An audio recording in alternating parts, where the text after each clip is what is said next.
कितनी स्मेल आ रही है यहाँ पे। है कहाँ ले आया तू मेरे को? एड्रेस तो यहीं का था पापा। अरे सनी तू यहाँ पे? प्रणाम अंकल जी। नमस्ते बेटा। हाँ, सनी तू यहाँ अचानक कैसे? अच्छा, मतलब याद हूं मैं तुझे? क्योंकि जैसे तू बिना बताए आया था, मुझे तो लगा था कि पहचानेगा भी नहीं। याद हूं मैं। क्या बात है यार। अब क्या बताएं भाई, हालात ही कुछ ऐसे हो गए थे।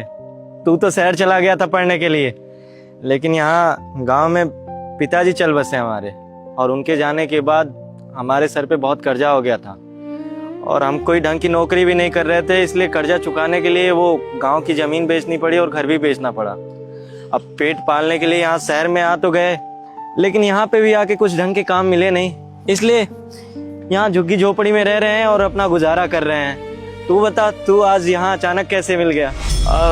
सनी, ये तेरा वही दोस्त है ना जो बचपन में हमारे यहाँ आता था, तेरे साथ खेलता था, कूदता था, खाता पीता था, बहुत शरारत करता था। ये सतीश नाम है ना इसका? हाँ पापा, ये मेरा वही दोस्त है सतीश, जो स्कूल में मेरे साथ था। जिंदगी भर साथ रहने के वादे करता था मुझसे, साथ घूमता था, साथ शैतानी करता था, लेकिन अब शायद दोस्त रहा नहीं है मेरा ये। क्योंकि पिछले 5 साल से मैं इसे किस तरह से ढूंढ रहा हूं ना पापा, ये बात आप भी जानते हैं और मैं भी। नहीं रहा ना तू मेरा दोस्त? अरे नहीं भाई, ऐसे मत बोल। तू मेरा बचपन में भी दोस्त था और आज भी दोस्त है। तुझे तब जितना मानता था आज भी उतना ही मानता हूँ। लेकिन भाई, कहते हैं ना, परेशानियां खुद ही झेली जाती है, दूसरों को उसमें सम्मिलित नहीं किया जाता है। खुशियां बांटी जाती हैं, दुख नहीं। इसलिए तुझे बताया नहीं। और सच कहूं तो मैं तुझे परेशान नहीं करना चाहता था। तू शहर चला गया था, पढ़ने के लिए गया था। अब सोच, तुझे बताता तो तू भी सुन के परेशान होता, इसलिए बस तेरी भलाई के लिए तुझे नहीं बताया। बाकी और कोई गलती नहीं है मेरी भाई। देखा सनी, कैसा दोस्त है तेरा? है जब इस पे बुरा वक्त आया तो ये तेरे को छोड़कर भाग गया, क्योंकि इसको लगा था कि शायद तू इसका साथ नहीं देगा। क्योंकि सनी, ये ना तुझे अपना मानता ही नहीं है। बिल्कुल ठीक कह रहे पापा। इसको ना समझने में ही प्रॉब्लम हो गई मुझे। मैं इसे ठीक से समझ ही नहीं पाया। और क्या बोल रहा है कि मुश्किल वक्त में मैं चाहता नहीं था कि तू मेरे साथ हो, अच्छे वक्त में चाहता था। अभी बताता हूँ इसको। ये जो लेडीज खड़ी कौन है? ये हमारी धर्मपत्नी है, तेरी भाभी है। देखा बेटा, इसने तुझे बिना बताए शादी भी कर ली। अरे चलो, मुझे ना बताता, मुझे ना बुलाता अपनी शादी पे, लेकिन कम से कम अपने बचपन के दोस्त को तो बुला लेता शादी पे। अरे नहीं अंकल जी, आप तो ऐसे मत बोलिए। आप बड़े हैं, कम से कम बच्चों को समझना चाहिए आपको। और मैं पहले भी आपको पिता जैसे मानता था, आज भी आपको पिता ही मानता हूँ। रही बात इनकी, तो जीवन में बहुत सारी ऐसी मजबूरियां आती हैं जो अकेले ही निपटना पड़ता है, बताया नहीं जा सकता। इसलिए कुछ मजबूरी है, इसलिए आप लोगों को बता नहीं पाया, बुला नहीं पाया। उसके लिए मैं हाथ जोड़ के आप दोनों से माफी मांगता हूँ। ये शायद कभी मेरा दोस्त था ही नहीं, एक तरफा दोस्ती थी हमारी। सिर्फ इसे मैं ही दोस्त मानता था। तभी तो तू जानता सतीश, आज मैं यहाँ क्यों आया हूं? मेरी शादी है अगले महीने, और मैंने सोचा था कि मेरी शादी का जो पहला कार्ड होगा ना, वो मैं तुझे दूंगा। मैं चाहता हूं कि मेरी शादी में सबसे पहले तू आए। अभी तक रिश्तेदारी में किसी को कार्ड नहीं दिया है मैंने। दर दर की ठोकरें खा रहा हूं, सिर्फ तुझे ढूंढ रहा हूं। इवन मैंने पापा से ये तक बोल दिया था कि अगर सतीश नहीं मिला ना मुझे, तो मैं कोर्ट मैरिज कर लूंगा। अगर मेरे अच्छे वक्त में वो मेरे साथ नहीं है, तो मुझे ये वक्त चाहिए ही नहीं। तो किस्मत है मेरी कि तेरा पुराना आईडी कार्ड पड़ा था मेरे पास, उसमें तेरे गांव का एड्रेस मिला। मां से पता किया कि मेरा दोस्त है कहाँ, या फिर है भी या नहीं। देख भाई, तूने अपना दोस्त नहीं माना, कोई बात नहीं, लेकिन मैं तुझे अपना दोस्त मानता हूं। इसलिए शादी का पहला कार्ड तुझे देने आया हूं। ले भाई, सच बताऊं तो मुझे बहुत खुशी हो रही है ये जान के कि तेरी शादी हो रही है। मैं तो बचपन में तुझसे कहता था कि मैं तेरी शादी में ना खूब नाचूंगा, और भाई वो बचपन की बातें ना अभी भी मुझे याद है। तो चिंता मत कर, मैं तेरी शादी में जरूर आऊंगा। सच कहूं तो तेरी बातों पर भरोसा नहीं है मुझे यार, और यही रीजन है कि आज मैंने तुझे गले नहीं लगाया।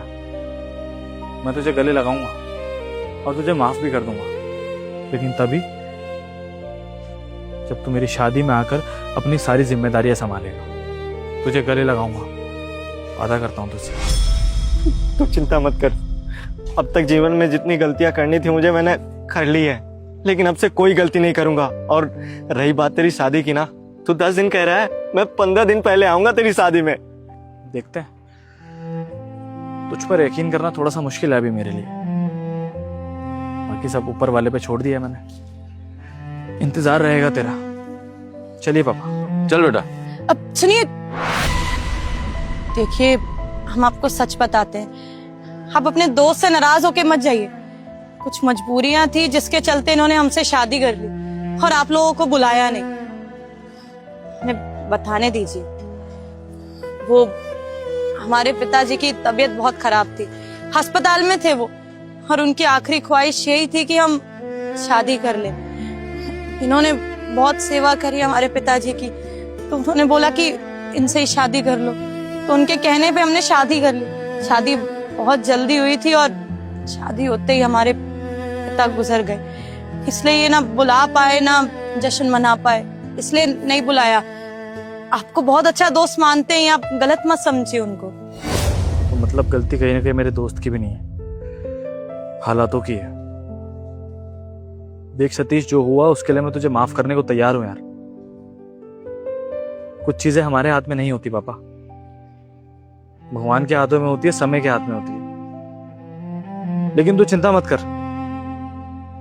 एक बार मेरी शादी हो जाने दे, उसके बाद मैं तेरे से वादा करता हूं कि तेरा बुरा वक्त हम दोनों साथ मिलकर खत्म करेंगे।